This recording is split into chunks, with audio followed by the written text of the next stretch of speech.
Good morning, everybody. So today I pulled another one from the collection to do a little video on it. So here we go. So this here is the Kyosho Outlaw Rampage. Now I know what you're thinking. This doesn't look like a Kyosho Outlaw Rampage, but it says it right here, doesn't it? And that says Kyosho. Even in the grill, it says Kyosho. Well, that's because the old Outlaw Rampage is obviously old and discontinued, and this is what they did with it. Nice. So what you're looking at here is basically what started out as I believe it was a stadium truck, kind of like the Traxxas Rustler and, the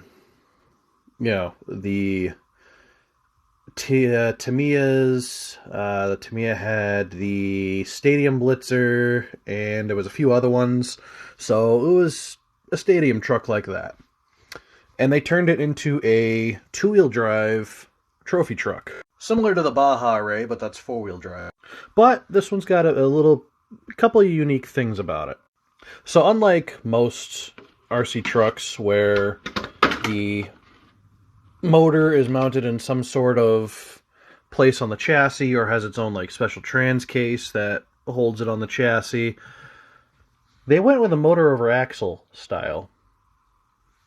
So motor over axle, it's all one nice little cohesive unit, and honestly it's not terrible.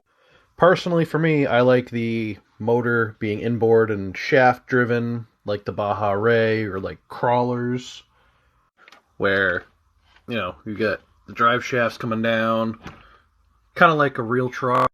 But in this case, the motor over axle, it works. I mean, it keeps the weight, the weight of the motor on the axle, so that way, it still doesn't really hook for shit at all. It spins in dirt, it spins tire, and it does not get any grip whatsoever. I mean, I like these tires. These tires work really nice in like clay or on asphalt, but in dirt, yeah, they don't do shit.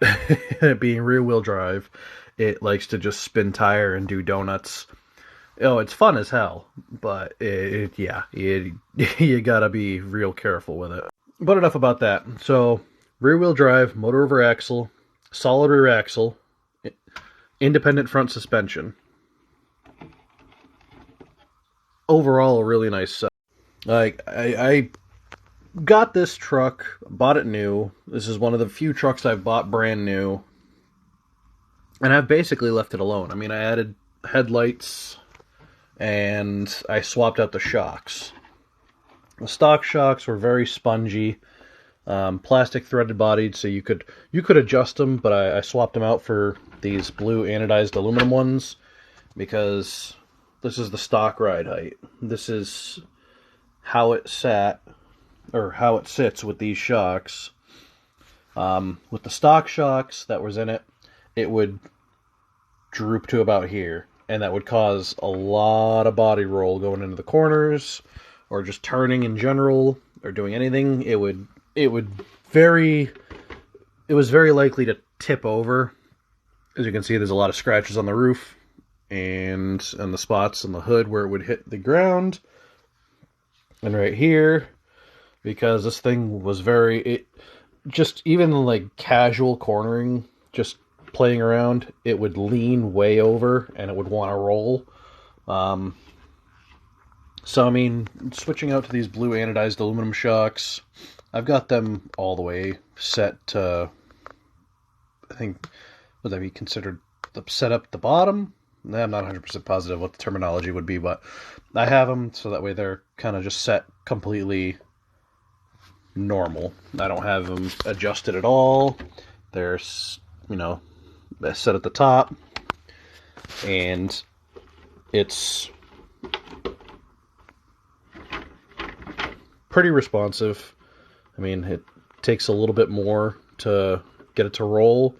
I haven't really driven it since I did that little modification, but we'll see how it goes. I may try adding a little bit more weight to the chassis, or may try to find a way to add more weight eventually by swapping out these lower links here, or the trailing arms rather. Swap out the trailing arms for maybe aluminums or some steel ones. Put a little bit more weight down low to keep the center of gravity.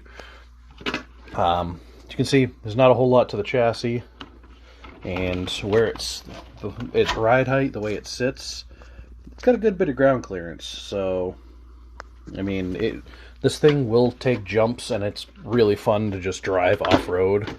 And it looks awesome while it's driving. Just because of the way it's set up, it looks like a trophy truck when it's driving, hitting bumps, though just being able to watch the suspension work. It's really cool to be able to watch. Now, like I said, I haven't really done any upgrades to this truck. This truck is basically as it came out of the box, aside from the lights and swapping out the shocks. So that is the stock motor. It's a brushed motor, brushed ESC. I run 2-cell in this thing all the time, and it handles it. I was warned that try not to go brushless because it's got plastic gears inside here. So I mean, I haven't taken it apart much.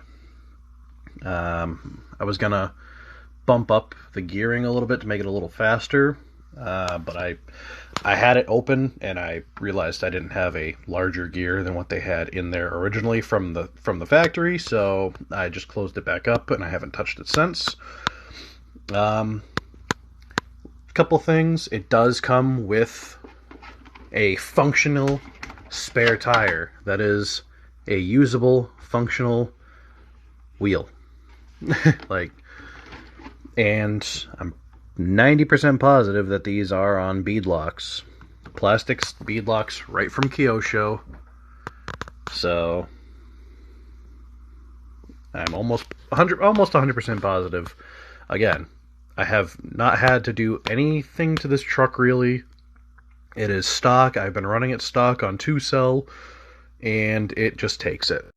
Now, the one thing I did have an issue with this wasn't anything to do with the rear end. It was actually the steering. Now, I don't know, let me get my light on here. Let me get my desk light on. So inside there, you can see the steering. So the steering is on this sort of weird, let's see if I can get a better angle at it. The steering is on this weird plastic, almost like a rack and pinion setup. Not the usual links. Not the usual links that go from the servo right to the hubs, or even just a link that goes from the servo to the hub on here. It's actually, the servo is connected to a piece of plastic that connects to the links that go to both wheels, and it kind of acts like a rack and pinion almost, but it's plastic on plastic. Now, I was finding that was binding up after a bit of heavy use.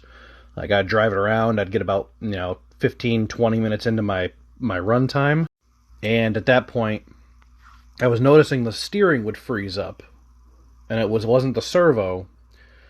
Any bit of dust or dirt or anything would get in there, and it would because the plastic on plastic, the little bit of motion that it has, it would bind up.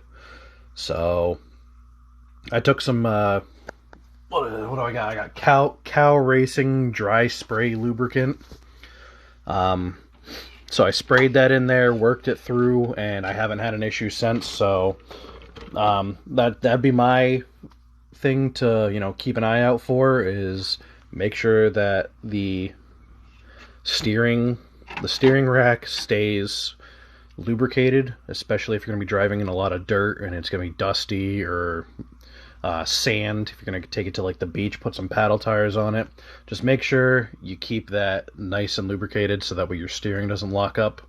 But other than that, this chassis, this truck, the whole thing's just been phenomenal. It just on the stock gears and the stock motor, this thing is pretty quick. I haven't been able to use my phone with the GPS to track the speed yet, because with the old shocks, My phone that I'm currently recording on is a Galaxy S21 Ultra, and it's a pretty heavy phone. With the stock shocks, it would sink the whole truck and it would just rub, so I couldn't get an accurate top speed run out of it, because all it would do is as soon as I put the phone on it, it would just, tires would just start rubbing. It would just tank the whole thing. My old phone that I use now for recording videos and speed runs on the truck itself, it's the Galaxy S9 Plus, so it's still a pretty heavy phone, but I may adjust these shocks so that way it doesn't have as much sag in the rear, so that way when I do the speed runs and test it, and I can actually see how fast this thing will go, I may adjust that and then attach the phone and try running it and seeing what kind of speed I can get out of it. Like I said, stock gear, stock motor. The only thing is I'll be running 2-cell LiPo. So actually, this battery right here. So that's the only I haven't, like I said, I haven't tested the top speed of this thing yet, but it is an extremely fun chassis to play around with and just to drive around. So now that you've seen with the body on, let me take the body off and show you what it looks like underneath, from the top at least. 2 body clips in the front. These 2 body clips are the only ones that need to be removed in the rear. It kind of hinges right here. It's almost like a little hinge where if you just pull this one out, the body will tilt up. However, if you do that, then it gets caught back here. But so you take all 4 of the body pins out, these two, pop these down, and then kind of the same thing in the rear. See, they're just kind of clipped on back here. Pop those off so that way this whole subframe stays attached. Okay, so the body is off and it's just hanging by the wires for the lights. Now, like I said, this just comes off. They have another version of this truck, or another set of bodies for this truck, that doesn't have the cutout for this subframe with the spare tire holder. It's just your typical truck bed with the fleet side, complete intact bed without this subframe. So this subframe can come off. It's a couple of screws, and it leaves the body the body mount there, but removes everything else. But yeah, there's what the chassis looks like. The front bumper has a little bit of flex to it. It's got that little aluminum plate there. Looks like a steel pin that runs through. A double steel pin that runs through and holds the A-arms up together. Kind of a little on the flimsy side. It's got a little bit of flex to it, but I haven't had any issues where even at hitting at top speed, it just kind of bounces off and it takes the beating and keeps going. There's a little bit more of a look at the kind of rack and pinion steering setup. See, it's plastic on plastic, rides in there. So just keep that lubricated. So stock ESC. Like I said, I haven't really done anything to the truck aside from changing the shocks out. This is as it came from the factory.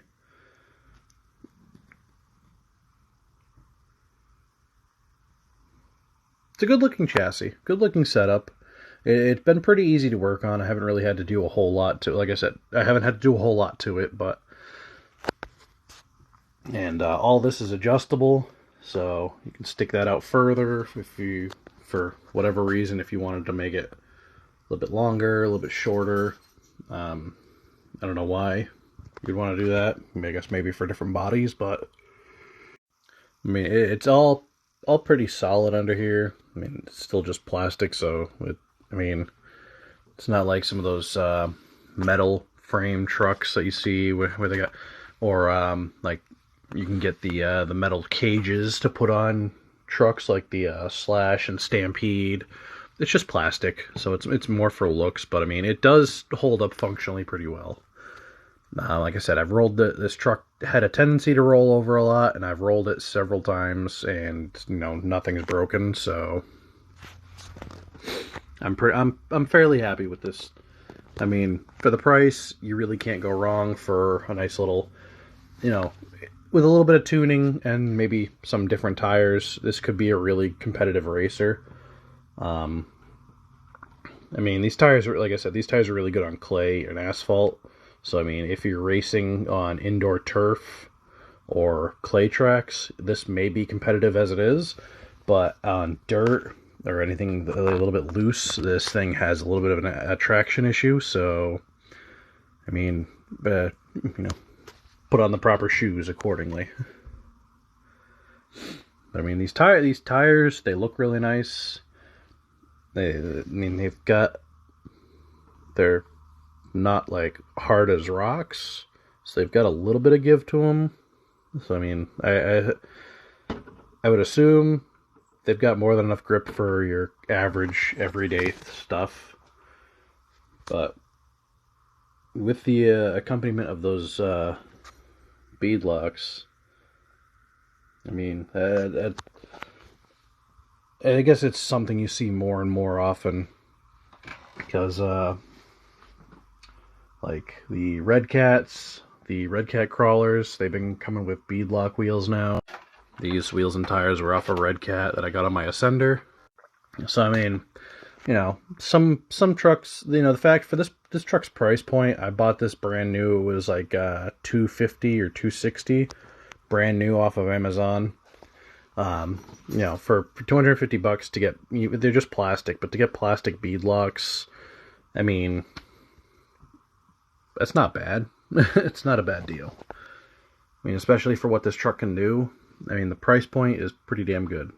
So let me get this button back up and put back on the shelf. Alright, so we're buttoned back up and it's back on the shelf. And with that is my Kyosho Outlaw Rampage. And my thoughts on it. If you like this kind of content, feel free to like and subscribe and hit that notification bell to be notified about all my new videos as they come out. If you got any questions, comments, feel free to leave them below in the comment section, or message me on any of the social medias, or email me directly. All that information will be provided in the description below. Stay tuned and have fun.